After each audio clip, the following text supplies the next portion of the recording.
There's the artificial kind of seeking forgiveness, Astaghfirullah, Astaghfirullah, Astaghfirullah, Astaghfirullah, Astaghfirullah, which for some people is so artificial, like Ali radiallahu anhu saw somebody doing it and said to him, your istighfar needs istighfar. Because it's just rolling off your tongue. There are some things that keep you and me from seeking Allah's forgiveness. It has to do with expectation. Some people deep in their mind have internalized that I have done way too much messed up stuff. Allah probably doesn't like me very much. Some people even go as far as to say, I've heard them say, Allah hates me. Allah hates me. Allah doesn't like me.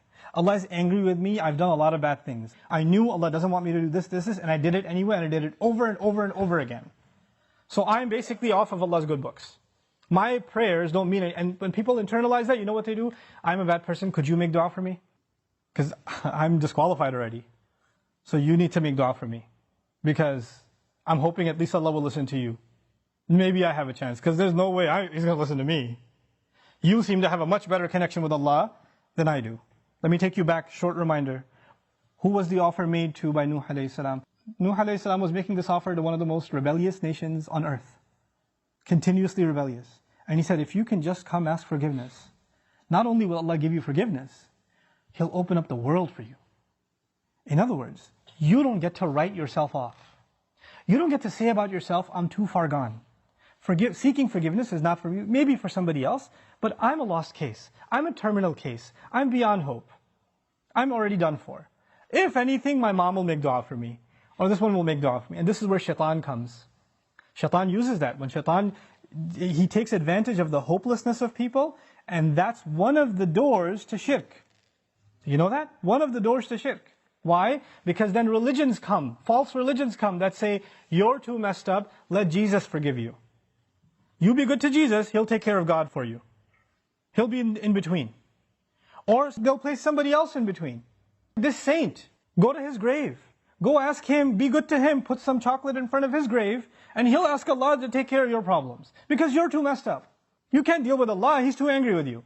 He, however, was in Allah's good book, so you go through him. This is how shirk opens up. In other words, the essence of our direct connection with Allah, which is what Iman is, which is what Tawheed is, which is what La ilaha illallah is. The essence of it is you get to ask Allah directly for what you need. And I'm telling you, I'm reminding myself, the thing we need the most, because it will take care of all of our needs, is seeking forgiveness.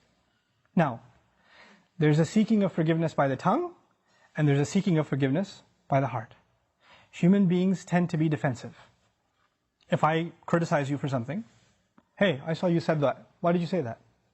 I didn't mean it like that. You don't understand what I was going through. Excuse me. You don't even understand the whole story. Hey, I noticed that you did this. You get defensive immediately. بَلِ الْإِنسَانُ عَلَى نَفْسِهِ بَصِيرًا وَلَوْ أَلْقَى مَعَاذِيرًا. Human beings have good view of themselves, but they make lots of excuses. They keep throwing excuses. If you're going to seek Allah's forgiveness, you have to find a time. It doesn't matter if you don't know Arabic, and you only know Punjabi, and you only know Bangla, or Bahasa, or English, or it doesn't matter. You speak to Allah, and you genuinely admit to Him what you've done wrong, and don't make excuses. It's really hard to do that. Because even when you stand in the mirror, you lie to yourself.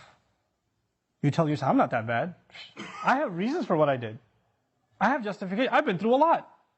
But when you're going to come in front of Allah, you have to forget about justifying. Because all of your justifications, He knows them already. He knows what you were going through. He knew it was a tough time. He knew that this was overwhelming you, that was overwhelming you. I was under a lot of stress, Ya Rab, that's why I drank. Don't give Him the reasons. He knows your reasons better than you do. You need to come to Him openly, without any filters, without any hesitation, with no guard, with no shame. You're embarrassed to even admit this to anyone until you completely, openly admit to Allah how messed up you've been and how you've messed up. Completely openly. And as you do it, let me tell you, as you start verbalizing those things, I would be hard-pressed to think tears are not going to roll down your eyes.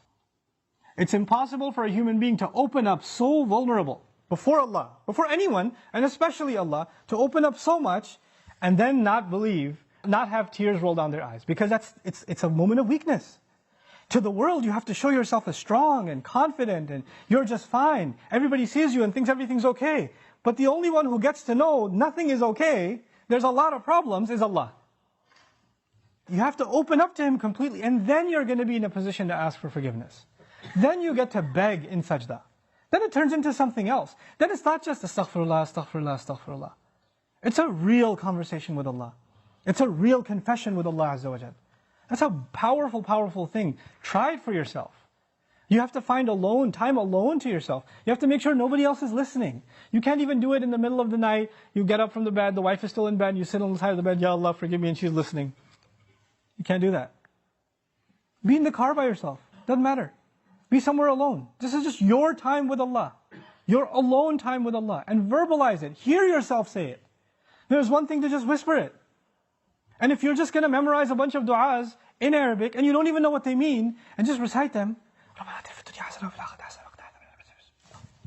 if you're going to keep doing that, and those du'as are beautiful, they're powerful, but if your heart isn't speaking them, your tongue is speaking them, then you're not seeking istighfar yet.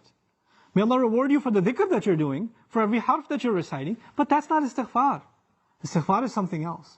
And when these tears come down, when this starts opening up, then the sky opens up. All I'm trying to do is to encourage you, inshallah, to encourage you to say, let's do something about it.